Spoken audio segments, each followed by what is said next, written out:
Kembali lagi di Gus Durian Official. Kali ini kita akan membahas tentang wali-wali Allah jazab yang paling nyeleneh di Indonesia.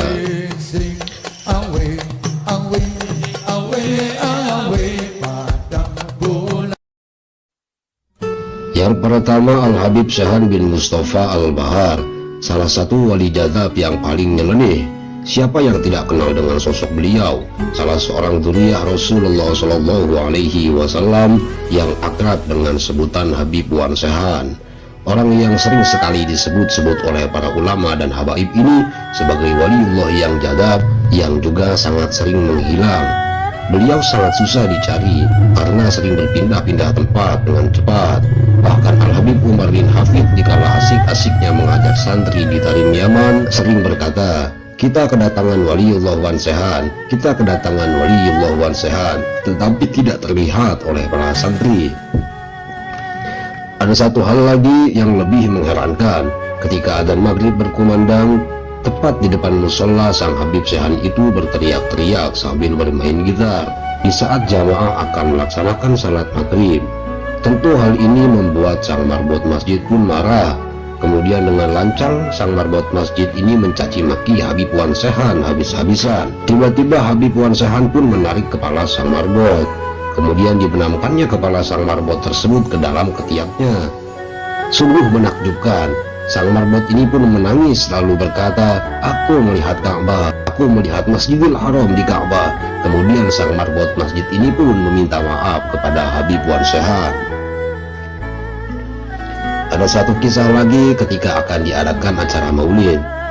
Seorang santri akan berangkat ke acara maulid. Kebetulan ia melewati kediaman Habib Wan Sehan, lalu menyapa Habib Wan Sehan, "Ayo Bib, kita berangkat ke maulid, kok masih duduk aja?" Tiba-tiba saja Habib Wan Sehan pun memarahinya, "Sudah sana kamu berangkat duluan, ngapain ajak-ajak saya? Ajak sana kiai kamu berangkat duluan." Santri itu pun tidak berkomentar panjang-panjang karena dia telah mengetahui derajat makom kewalian Habib Wan Sehan. Dia pun bergegas berangkat ke acara maulid.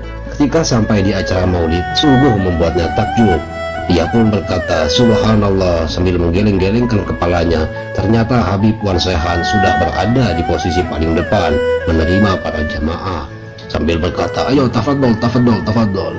Ketika sang santri itu pun bersalaman dengan Habib Wan Sehan, Habib Wan Sehan berkata kepadanya, "Hehe, maaf ya, aneh sampai duluan. Ayo terus, tafadhol, tafadhol." Dan berkata pada jamaah yang lain. Setelah selesai acara maulid, seperti biasanya para jamaah pun menyantap makanan. Tiba-tiba Habib Wan Sehan pun datang mengacak-acak makanannya. Dicicipinya satu persatu makanan tersebut, lalu diacak-acak. Para ulama, kiai dan habaib yang telah mengetahui kesaktian Habib Wan Sehan hanya tersenyum saja melihatnya.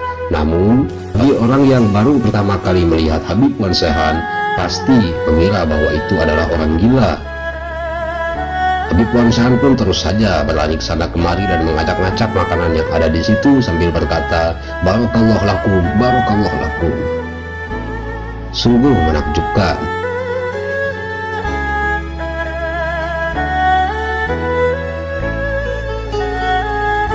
Dua, Kiai Khalilur Rahman yang biasa dipanggil Rarilur, merupakan ulama yang sering didatangi ulama dari berbagai pelosok dunia. Tak hanya itu, warga biasa pun sering datang untuk meminta barokah, mulai dari soal urusan pernikahan sampai minta obat alternatif. Kalau dilihat-lihat nasabnya ke atas, beliau adalah cicit ulama besar Indonesia, Kiai Khalil bin Abdul Latif atau Syekhona Khalil Bangkalan. Bergelar Syekhona karena Kiai Khalil adalah guru besar mayoritas ulama Indonesia. Masyarakat Madura menilai Rarilur dalam makom jazab. Dalam terminologi tasawuf, jazab merupakan satu tingkatan proses untuk mencapai tingkat karomah istimewa yang biasa disebut wali. Namun sebagian masyarakat menilai Rarilur sudah mencapai makom wali. Mana yang benar? Wallahu a'lamu bishawab. Yang pasti kiai ini memang luar biasa. Penampilannya yang sangat bersahaja, bahkan jauh dari kehidupan normal, membuat hati orang yang melihatnya bergetar. Wajahnya yang memancarkan nur ilahi, beliau bagai magnet kehidupan. Beliau membuat orang yang melihatnya lupa akan segala gemerlap dunia. Duh Gusti, inikah ulama sebenarnya? Beliau adalah orang yang zuhud, hidupnya hanya untuk Allah. Kebiasaannya hanya berkelana dari satu tempat ke tempat lain. Orang yang tak memahaminya bisa jadi mengira beliau adalah orang gila. Maklum, dengan penampilan yang sederhana, terlebih perilakunya yang cenderung aneh, beliau kadang hidup di tengah laut merendam diri sampai berhari-hari. Namun justru sikapnya inilah yang mengingatkan orang pada Nabi Khidir alaihi salam.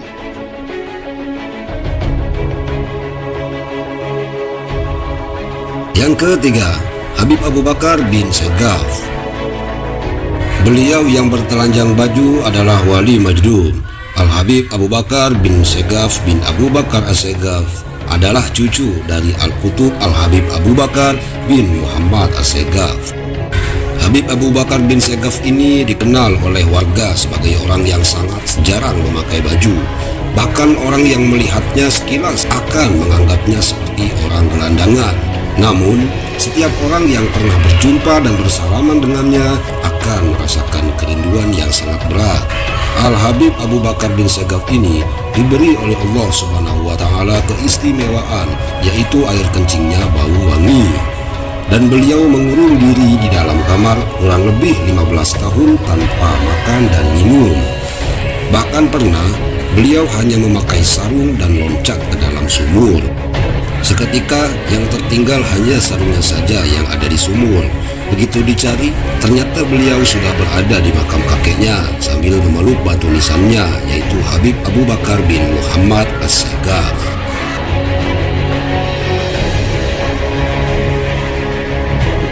Yang keempat, Habib Ja'far Al-Kaf. Nama beliau adalah Habib Ja'far bin Muhammad bin Hamid bin Umar Al-Kaf dari Semarang, Indonesia. Beliau adalah seorang wali Allah yang besar, makomnya adalah Majdud. Kebiasaannya membuang uang ke laut puluhan juta, ratusan juta, hingga miliaran. Yang membimbing beliau adalah Nabiullah Khidir alaihi salam atau Balia bin Malkan. Habib Ja'far Al-Kaf terkenal memiliki kebiasaan yang berbuat aneh. Meskipun sering berbuat aneh, ternyata beliau sering juga membimbing para muhibbinnya atau para pecinta. Salah seorang pecintanya pun dipanggil beliau dan dikasih uang. "Ji, ini duit buat kamu, buat beli Fortuner ya," kata Habib Ja'far. Lalu Pak Kaji pun menjawab, "Nggih, Bib," sambil menghitung jumlah uang pemberian sang Habib. Ternyata setelah dihitung, jumlahnya hanya ada 400.000 rupiah. Melihat uang pemberiannya itu dihitung, Habib Ja'far pun berkata, "Jangan dihitung, Ji, harus ikhlas." Ternyata ini pelajaran pertama dari Habib Ja'far, bahwa pemberian Allah, baik berupa uang ataupun harta yang lain, tidak boleh dilihat materi atau barangnya, juga berapa jumlahnya. Tetapi lihatlah siapa gerangan zat yang memberinya, yakni Allah Subhanahu wa Ta'ala. Sapu tangan harganya memang murah, tetapi sapu tangan pemberian kekasih tidak ternilai harganya. Beberapa waktu kemudian, Habib Ja'far mengajak Pak Kaji ke laut. Beliau berkata, "Ji, ini tas isinya duit semua. Ayo dibuang ke laut. Diniati sedekah rahasia saja ya." Bersama salah satu pembantunya, Pak Kaji tersebut membuang lembaran-lembaran uang ke laut. Dia perkirakan tidak kurang jumlahnya dari 20 juta rupiah uang yang dibuang ke laut.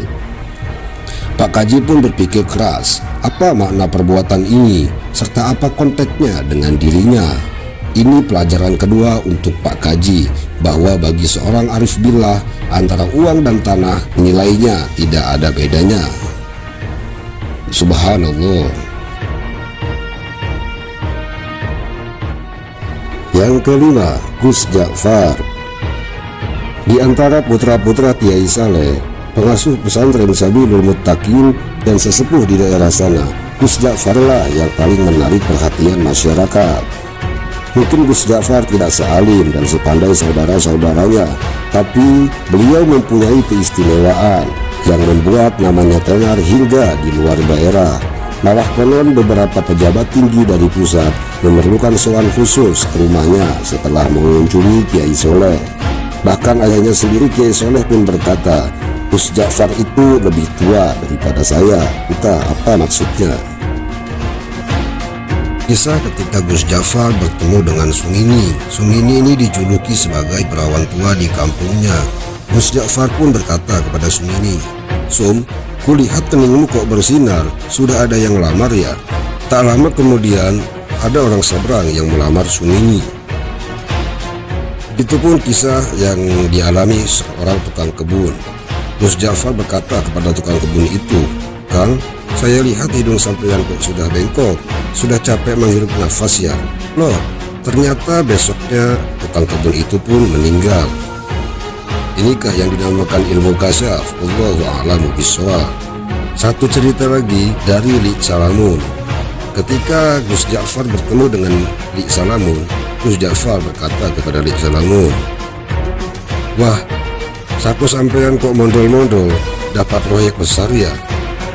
Pengakuan Li Salamun, padahal pada saat itu justru kantongnya sedang kempes-kempesnya. Dan percaya atau tidak percaya, esok harinya Li Salamun memenangkan tender yang diselenggarakan Pemda tingkat provinsi. Sungguh luar biasa. Itulah kisah wali-wali Allah majdub di Indonesia. Ini bisa dijadikan pelajaran untuk kita semua. Jangan menganggap remeh, jangan menganggap rendah orang-orang yang terlihat hina. Beliau-beliau memang terlihat aneh, perilakunya begitu di luar akal manusia. Tapi tanpa kita ketahui, beliau-beliau adalah wali-wali Allah. Orang yang memiliki ilmu tinggi tentu akan menghormati mereka. Tapi orang yang awam justru malah mengatakan mereka itu adalah orang gila. Cukup sekian dan terima kasih. Sampai berjumpa di video selanjutnya.